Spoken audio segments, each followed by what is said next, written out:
सीता समारोपितवादम् बाणो महासायकचारुचापम् नमामि रामो रघुवंशनाथम् यत्र यत्र रघुनाथकीर्तनं तत्र तत्र कृतमस्तकाञ्जलिम् बाष्पवारि परिपूर्णलोचनम् मारुतिं नमत राक्षसान्तकम् गोविंद मेरी यह प्रार्थना है भूलूं न मैं नाम कभी तुम्हारा निष्काम होके दिन रात गाऊं गोविंद दामोदर माधवेति देहांत काले मम सामने हो बंसी बजाते मन को लुभाते गाता यही मैं तननाथ त्यागूं गोविंद दामोदर माधवेति याज्ञवल्क्य भरद्वाज मुनि उमा समेत महेश बंदो तुलसीदास पुनि काग भुसुंडी खगेश सिया मांडवी उर्मिला श्रुति कीरति बरपाम चार ललन चारों लली तुलसी करत प्रणाम जानकी जीवनम वंदे मांडवी प्राण वल्लभम उर्मिला रमणम वंदे कीर्तिकांतम नमाम्यहम् बाल चरित कई विविध विधि मन महु परमहु छाहु ऋषि आगवन कहे सिपुनि श्री रघुबीर विबाहु देखी महीप सकल सकुचाने बाज झपट जनो लवा लुकाने बोलिए सियावर रामचंद्र की जय।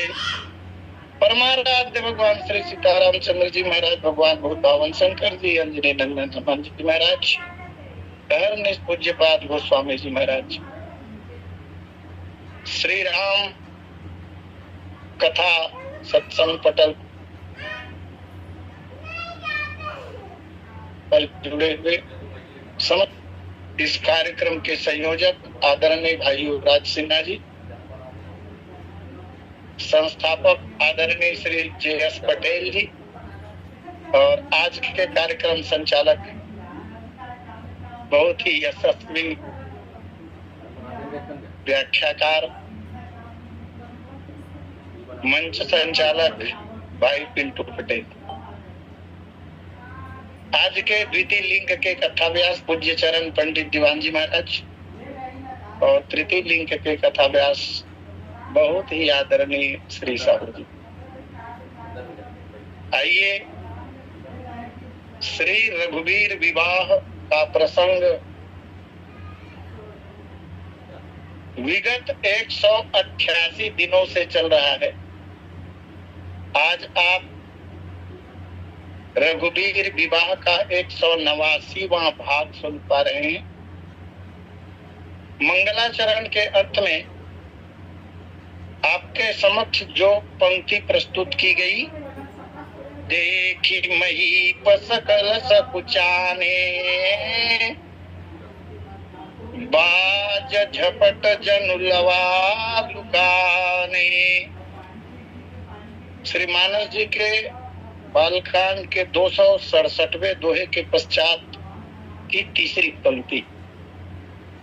इस पंक्ति के प्रथम चरण पर कल चर्चा हो चुकी है और आंशिक रूप से द्वितीय चरण पर भी चर्चा हो चुकी है। थोड़ी सी बात शेष है, सो मैं निवेदन करूं। लेकिन कथा में जाने के पहले बहुत ही विनम्रता पूर्वक और करबद्ध निवेदन के साथ मैं क्षमा याचना करना चाहूंगा कि कल कथा के अंतिम चरण में मुझसे एक बहुत बड़ी भूल हुई थी। इसका मुझे खेद है। एक वक्ता के लिए यह अच्छी बात नहीं होती। मुझे कहना चाहिए था परशुराम और मैंने कह डाला श्री राम। तो इसके लिए मैं भद्रजनों से क्षमा चाहता हूं। आगे भविष्य में ध्यान रखने का प्रयास होगा कि इस तरह का प्रमाद न आए। आइए, भगवान परशुराम का आगमन रंगभूमि में होता है और परशुराम जी महाराज को देखकर देखी महीप सकल सकुचाने, सब राजा लोग संकोच से गड़ गए। उसी तरह जैसे बाज झपट जनुलवा लुकाने, जैसे बाज पक्षी को देखकर लवा जो होती है वह छिप जाती है भय के कारण। यह दृष्टांत गोस्वामी जी महाराज ने इस प्रकरण में दिया और इस दृष्टांत को देने के पीछे जो संकेत है गोस्वामी जी महाराज का,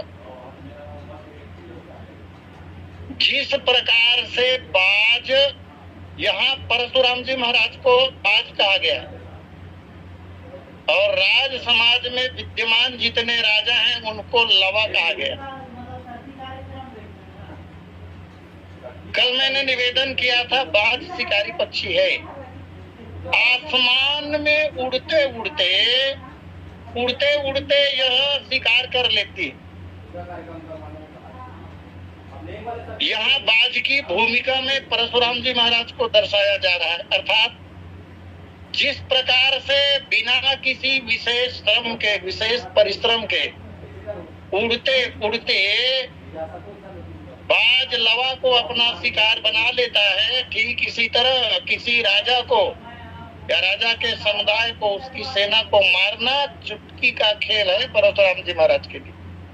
पुनश्च भाव, जिस प्रकार से बाज आकाश मार्ग में उड़ने वाला पक्षी है, भगवान परशुराम जी महाराज भी महेंद्राचल पर्वत से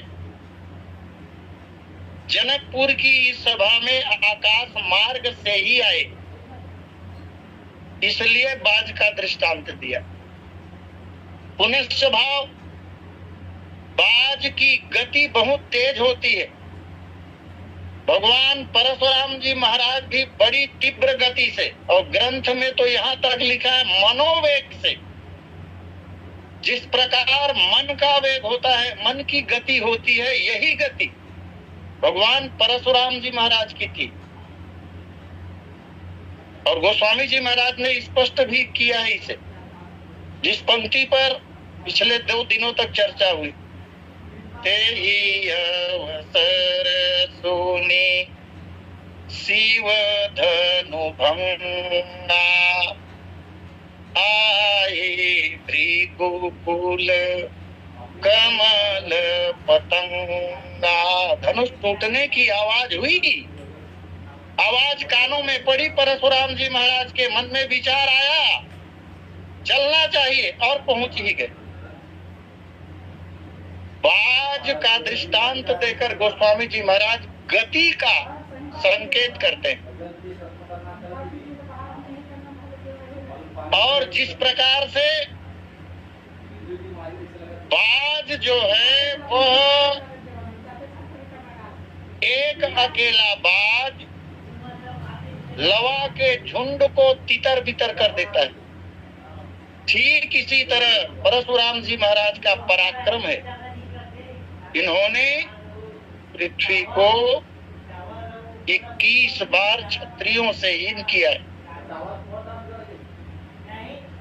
कथा आती है जब राजाओं का संहार किया परशुराम जी महाराज। यहाँ एक बात और आता है मन में, प्रश्न छोटा सा। 21 बार धरती को क्षत्रियों से हीन किया। भाई अगर जब पहली बार क्षत्रियों से पृथ्वी को हीन किया होगा तो दूसरी बार और हीन करने के लिए कहां से क्षत्रिय आ गए? एक प्रश्न आता है मन में। जब समूल क्षत्रिय वंश का नाश कर दिया प्रथम बार, तो फिर 20 बार और पुनरावृत्ति करने के लिए क्षत्रिय कहां से आते रहे?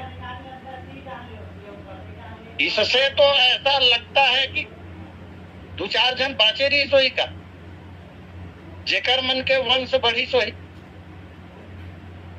यहाँ भी कथा आती है भगवान परशुराम जी ने धरती के क्षत्रियों का विनाश किया, लेकिन जो क्षत्रिया माताएं गर्भवती थी उस गर्भ के ऊपर कभी उन्होंने प्रहार नहीं किया। क्षत्रिय राजाओं के अंश भ्रूण के रूप में माताओं के गर्भ में पलते रहे, उनका संहार भगवान परशुराम ने कभी नहीं किया। इतने पराक्रमी वीर जिन्होंने सौगंध खाई है, प्रतिज्ञा ली है, 21 बार पृथ्वी को क्षत्रियों से हीन कर दूंगा, उसने भी किसी क्षत्रिया के गर्भ में प्रहार नहीं किया। बहुत खेद का विषय है। आज कितने गर्भ के भ्रूण गिरा दिए जाते हैं, कितने गर्भों के भ्रूण गिरा दिए जाते हैं। ऐसा दुर्धर्ष वीर परशुराम जी महाराज, जिसने यह काम कभी नहीं किया। यह सोचने का विषय है हमारे लिए। दुष्परिणाम हम लोग भोग रहे हैं। दुष्परिणाम यह गर्भ को समाप्त करने का। वैसे 1000 लड़कों के लिए, 1000 पुरुषों के लिए कम से कम 1100 लड़कियां होनी चाहिए, 1100 स्त्रियां होनी चाहिए। संतान आदि के प्रयोजन से एक से अधिक पत्नी की आवश्यकता पड़ ही जाती है किसी किसी को। तो 1000 पुरुषों के लिए 1100 स्त्रियां होनी चाहिए। और दुर्भाग्य है आज हमारा, 1000 पुरुषों के लिए लगभग 800 स्त्रियां। 200 लड़कों का विवाह कैसे होगा? और अभी समाज में देख रहे हैं बहुत लड़के ऐसे हैं, बहुत प्रयास करने के बाद भी लड़कियां मिल नहीं रही। ये भ्रूण हत्या का दुष्परिणाम है। परशुराम जी महाराज ने प्रहार क्यों नहीं किया होगा? भ्रूण हत्या बड़ा पाप है। तो वो बच्चे जो भ्रूण के रूप में पल रहे थे, वे जन्म लिए, फिर बढ़ते गए, बड़े हुए, राजा बने। तब 21 बार अवसर मिला महाराज जी को क्षत्रियों से पृथ्वी को हीन करने का। और भूमि को जीतकर, क्या तपश्चर्या है। लोभ नाम की चीज उनके जीवन में है नहीं। समस्त राजाओं का संहार करके भूमि को जीतना अपने पास नहीं रखा महाराज। महर्षि कश्यप को दान में दे दी। निर्लोभ परशुराम जी महाराज। और स्वयं धरती को जीतकर दान करने के बाद, पिछली कथा में भी निवेदन किया था, ये रात के समय धरती पर नहीं रहते थे, महेंद्राचल पर्वत पर रहा करते थे। वहीं से तो आए हैं, पृथ्वी पर नहीं रहते। कितने बड़े दानी।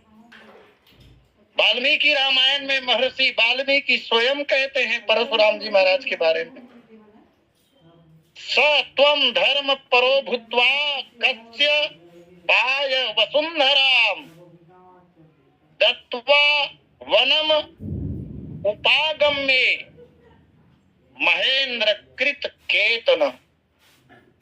और आगे चलकर भगवान परशुराम ने यही बात श्री राम से स्वयं कही थी। उनकी चाल जो थी वो मन के समान थी। परशुराम जी ने राम से स्वयं कहा, हे राघव, तो अयम गुरुवच कुर्वन् पृथिव्याम न वसे निशाम। अपने गुरु यहाँ पर जिन्हें दान में दिया महर्षि कश्यप, उनके कथन के अनुसार मैं दिन में पृथ्वी पर नहीं रहता हूँ। तदिमाम त्वम गतिम वीर हंतुम नार्हसि राघव। हे राघव, मुझ में अव्याहत गति है, मैं मनोवेग से चलता हूँ। मनोजवम गमिष्यामि महेंद्रम पर्वतोत्तमम। हे भगवान, मैं पराजित हुआ आपसे, आपकी जय हो। सब कुछ कर लीजिए, जो दंड देना हो दे दीजिए भगवान, लेकिन मेरी गति को बाधित मत कीजिए, मेरा मनोवेग बना रहे।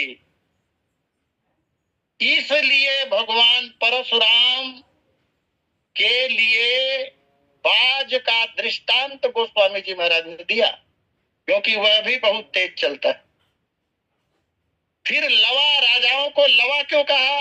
लवा लुकाने का दृष्टांत देकर गोस्वामी जी महाराज भय का संकेत करते हैं। जैसे लवा बाज को देखते ही छिप जाती है, झपटने का भय होता है लवा को। और झपटने का भय क्यों होता है? इसलिए होता है क्योंकि लवा बाज का सामना नहीं कर सकती है, बाज का सामना करने में वो असमर्थ है। ठीक उसी तरह इस राज समाज में बैठे हुए जितने राजा हैं, उनमें से कोई भी राजा अथवा सभी राजा मिलकर भी, जैसे झुंड के झुंड मिलकर लवा एक बाज का मुकाबला नहीं कर सकती, इसी तरह राज समाज में विद्यमान समस्त राजा मिलकर भी परशुराम जी महाराज का मुकाबला नहीं कर सकते। इसलिए कहा बाज लपट बाज झपट जनु लवा लुकाने। गौर शरीर भूति बल भ्राजा, भाल विशाल त्रिपुंड विराजा।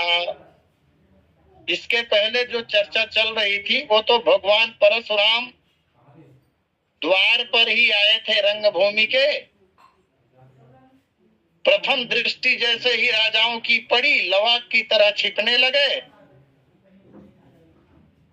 अपना कवच जो धारण कर चुके थे वो निकाल के फेंक दिया, आयुध जो संभाल चुके थे वो उसका भी त्याग कर दिया। और जब भगवान परशुराम जी को देखा तो भगवान परशुराम जी महाराज के स्वरूप का वर्णन यहाँ पर गोस्वामी जी महाराज करते हैं। गौर शरीर भूति भल भ्राजा। शरीर गोरा है और गोरे शरीर पर भूति भल भ्राजा, विभूति अर्थात भस्म लगाए हुए। शरीर गोरा और गोरे शरीर पर भगवान परशुराम जो भस्म लगाए हुए हैं, उससे वे अच्छी तरह शोभित हो रहे हैं, अच्छे दिख रहे हैं। यहाँ भ्राजा शब्द जो है वो बहुत काम का है। राजा शब्द का प्रयोग साहित्य में पुल्लिंग में भी होता है और स्त्रीलिंग में भी होता है। उदाहरण के लिए देखें तो कुंडल मकर मुकुट सिर भ्राजा।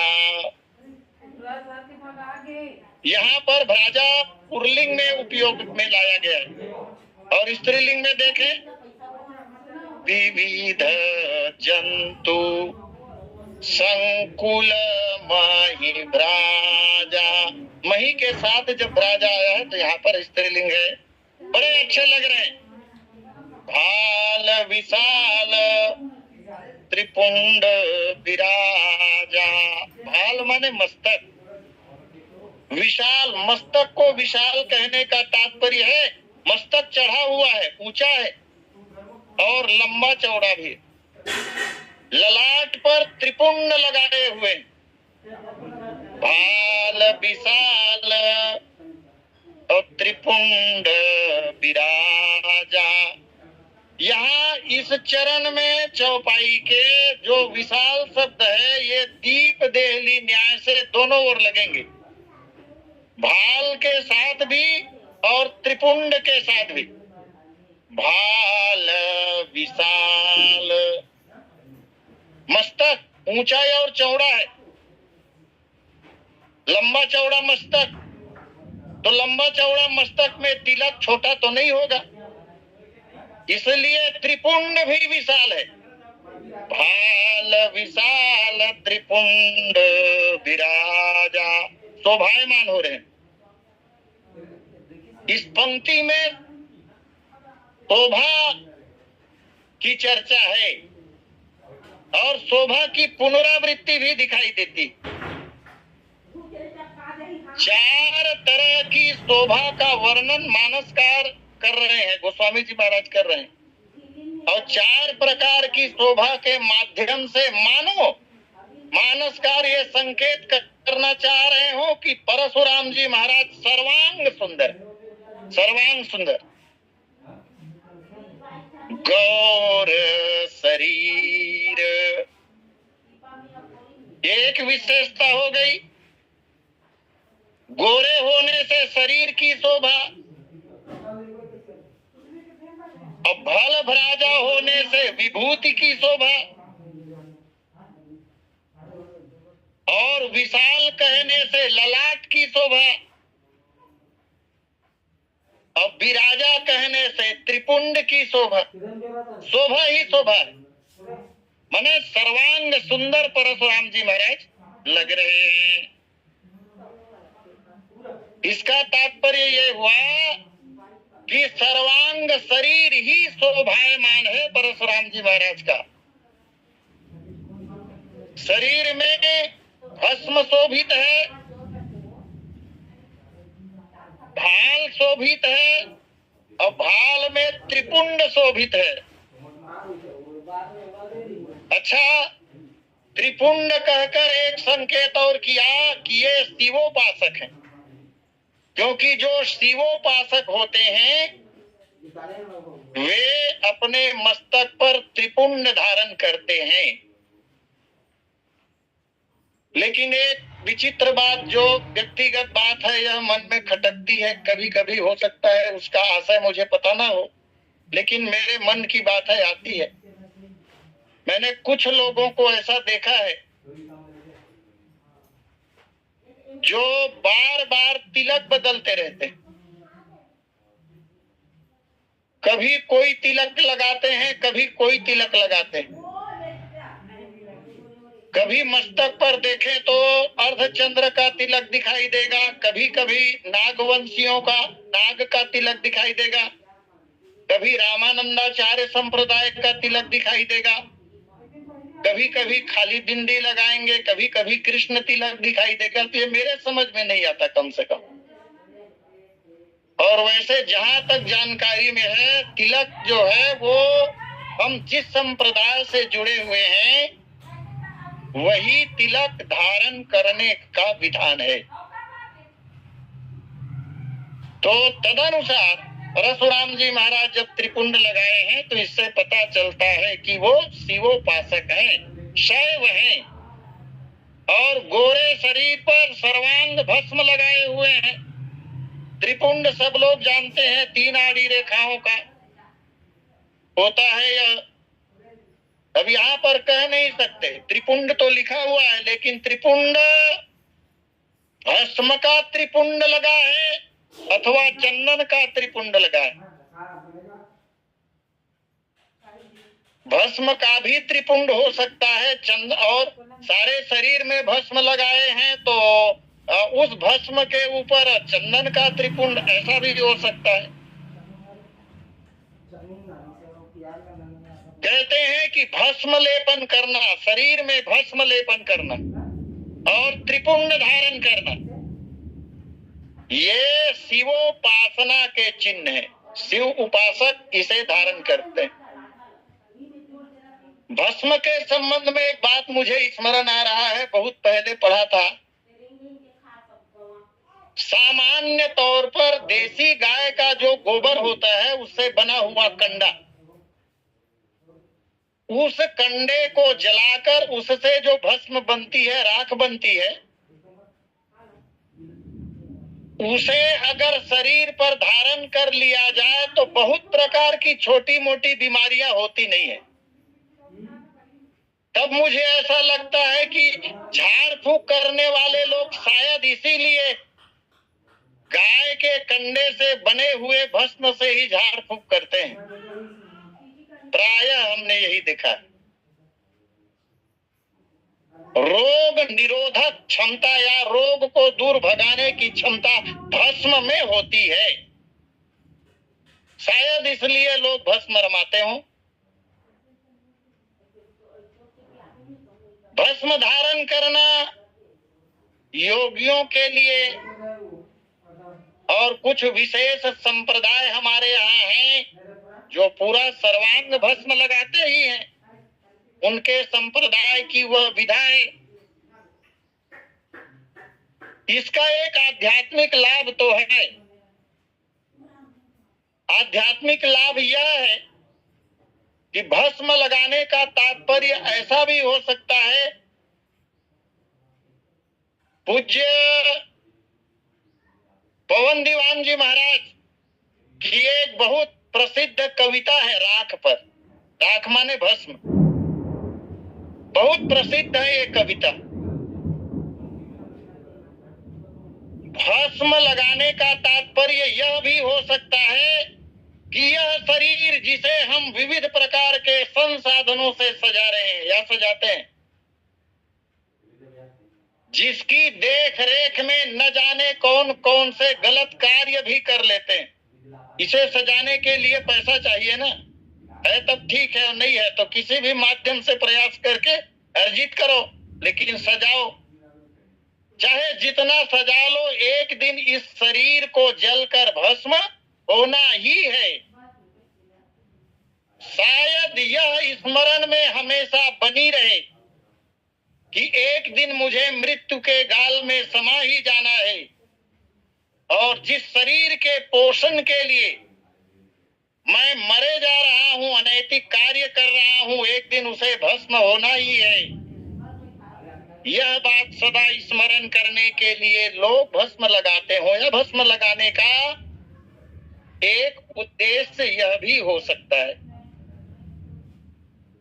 तो भगवान परशुराम जी महाराज गौर शरीर भूति भल भराजा, बाल विशाल त्रिपुंड विराजा, इस तरह तिलक लगाए हुए हैं।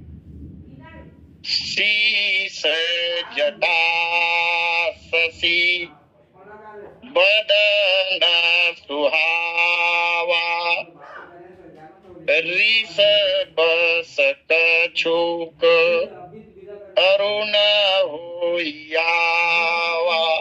शीस जटा, उनके सिर पर जटाजूट है,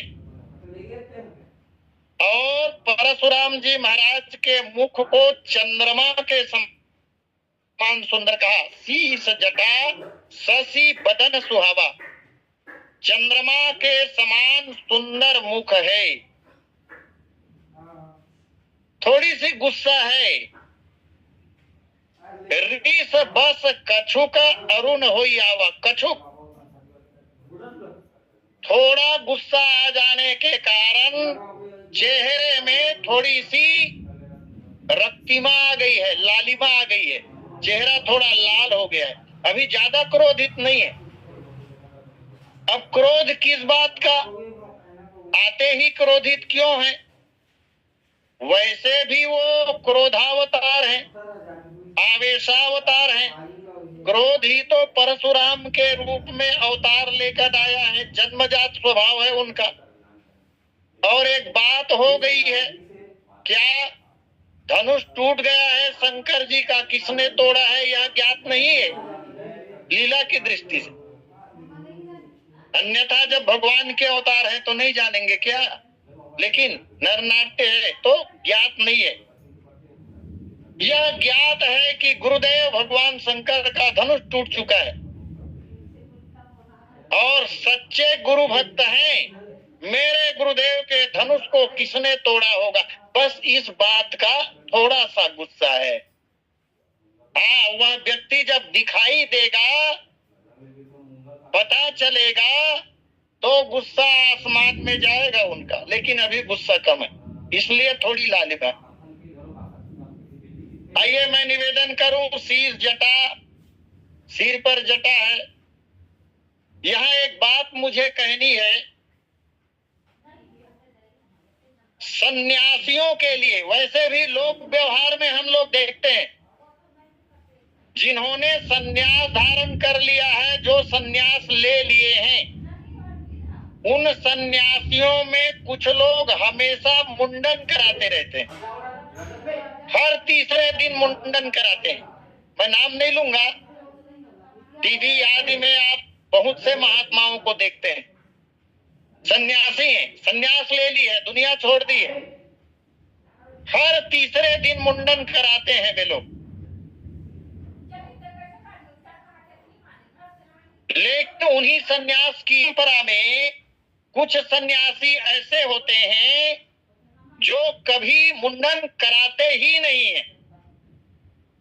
यह प्रश्न बहुत साल पहले मैंने एक बार पूछा था, एक मानस जी के जानकार व्यक्ति से पूछा था कि कुछ सन्यासी लोग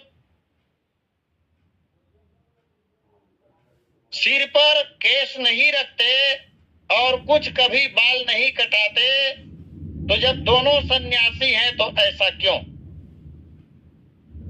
तो मुझे जो बात कही गई थी, और वह बात मनुस्मृति में लिखा भी है, मनुस्मृति में स्पष्ट रूप से निर्देश किया गया है, मुंडो वा जटिलो वा स्यादथवा समाधि साजट। मुंडन कराए हुए या जटाधारी, माने सन्यासी मुंडन करा भी सकता है और जटा रख भी सकता है, दोनों विधाएं। लेकिन ऐसा नहीं होगा कि कभी जटा रख लिया और कभी मुंडन करा लिए, ऐसा नहीं होगा, ऐसा नहीं है। जटा रखना है तो जटा ही रखेंगे, अब मुंडन कराना है तो मुंडन ही कराएंगे, और उसमें भी जो मुंडन कराएंगे वो सिर का भी मुंडन कराएंगे और दाढ़ी मूछ भी मुंडन कराएंगे, रखेंगे नहीं। इस तरह सन्यासी दोनों विधि से रहते हैं, दोनों विधाएं हैं। परशुराम जी महाराज के शीश पर जटा है। अब आते हैं शशि बदन सुहावा। शशि बदन कह देने से भी तो काम चल सकता था, फिर सुहावा कहने का क्या तात्पर्य? मानस जी का एक शब्द तो क्या, एक अक्षर या एक मात्रा भी व्यर्थ के नहीं है, ऐसा हमने आचार्यों से सुना। शशि बदन सुहावा,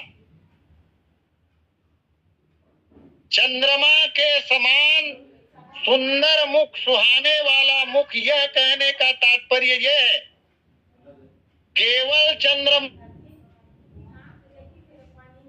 के अगर कह देते तो बात पूर्ण नहीं सकती थी। क्यों? इसलिए कि अवगुण बहुत चंद्रमा तो ही, चंद्रमा में बहुत से अवगुण है, तो केवल चंद्रमुख कह देने से अवगुण का आरोप हो सकता था।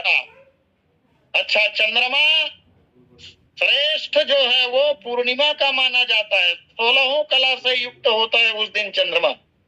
तो यहाँ जब यह कहा गया परशुराम जी महाराज के लिए कि शीस जटा शशि बदन सुहावा, तो उनकी सुंदरता ऐसी ही है, मुख ऐसा ही दिखाई दे रहा है मानो पूर्णिमा का चंद्र हो। अब यहाँ देखिए, पूर्णिमा के चंद्र भी अब दो हो रहे हैं। पहले सूर्य दो हो गए थे, अब चंद्र दो हो गए हैं। और थोड़ा विचार करें तो 3 चंद्रमा हो रहे हैं। अब 2 चंद्रमा पहले से विराजमान है वहां पर। तो पुष्प वाटिका प्रसंग में जो बात आई है, लता भवन ते प्रगट भय तेहि अवसर, 2 भाई, वहां भगवान राम और लक्ष्मण, इन दोनों को चंद्रमा कहा गया। तो 2 चंद्रमा वो हो गए और 1 चंद्रमा अभी आ गए, 3 चंद्रमा। क्या काव्य है गोस्वामी जी महाराज का। भौतिक रूप से जो जगत में कभी संभव नहीं है, लेकिन विभिन्न आख्यानों के माध्यम से और विचारों के माध्यम से गोस्वामी जी महाराज इन बातों को सिद्ध भी करते हैं। तो पूर्णिमा के चंद्रमा के समान सुंदर परशुराम जी महाराज वहां पर दिखाई दे रहे हैं। पूर्णिमा का चंद्रमा जो होता है, पूर्ण होने के कारण उसमें दोष आरोपित नहीं होते। यद्यपि आरोपण तो हो सकता है, लेकिन विकार मुक्त के रूप में पूर्णिमा के चंद्रमा को माना जाता है। और मानस में भी बाद में भी लंका विजय करने के बाद जब भगवान श्री राम वापस आएंगे अयोध्या, उस समय भी भगवान को यही कहा जाएगा, पूर्णिमा का चंद्रमा राका शशि रघुपति पुर सिंधु देखी अरसान। तो पूर्णिमा का चंद्रमा विकार रहित माना जाता है। चंद्रमा में और भी कलंक है, गुरु पत्नी गामी है चंद्रमा, इसलिए भी सुहावा कहा गया, क्योंकि भगवान परशुराम जो है वो चंद्रमा है जो गुरुद्रोही का वध करने के लिए आए। वह चंद्रमा गुरु पत्नी गामी है और यह चंद्रमा भगवान शंकर के धनुष को तोड़ने वाला जो है उसका वध करने के लिए आए। आइए, समय पूर्णता पर है, अस्तु यही वाणी विराम करूं, शेष चर्चा बाद में। और सादर आमंत्रण आदरणीय संचालक महोदय को। बोलिए सियावर रामचंद्र की जय।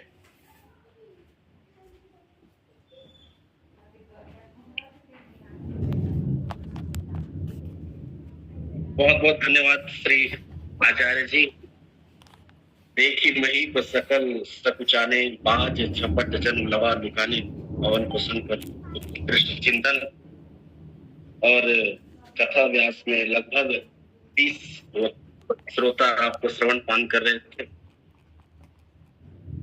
और प्रसंग के समीक्षा में हमारे मामा श्री कुमार सिंह पाल जुड़े हैं। आप